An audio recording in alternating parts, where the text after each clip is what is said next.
Hey, listen to me. I prepared for 3 weeks. I wrote so many fucking rhymes. You can't memorize all that shit. Oh, how the mighty have fallen in the midst of battle. Well, actually, Canibus fell off years ago in the eyes of many due to bad albums and ill-advised beefs. But the notepad incident that took place June 9th at King of the Dot's vendetta was the straw that broke the camel's back. Cause if there was anything that Bis could fall back on, it was his lyrical prowess. Decent production? Don't need it. Record sales? Who cares? Commercial appeal? We don't need no stinking appeal. But the feeling of disappointment that I've noticed on the internet is pretty similar to that of the vendetta crowd. Shit. I stop, y'all don't want to hear this shit.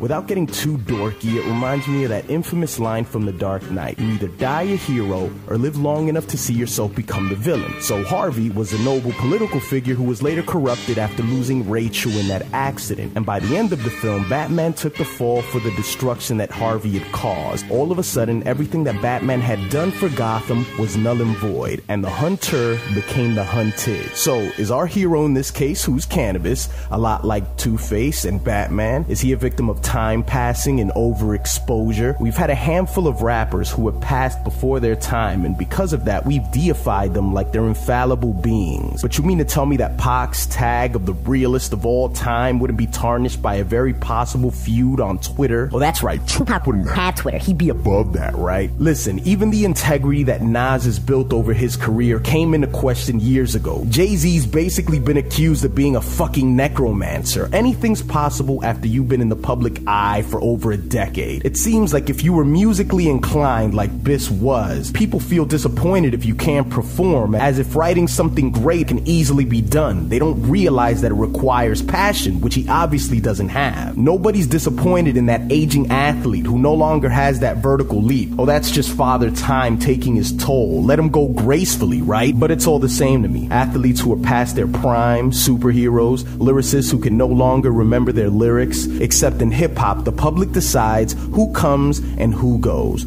So unfortunately, Canibus is now finding out what many have found out before him. You don't retire from rap. Rap retires you. Ever since I was a fucking young motherfucker, when I first heard Canibus, I knew this motherfucker was the best rapper in the world at the time.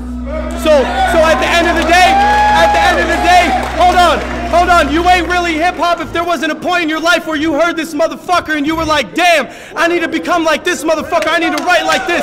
Time moves on, bro, we all move on, and you gotta pass the torch to somebody. I ain't gonna be here forever either, and the same shit's gonna happen. So right now, that's what's happening.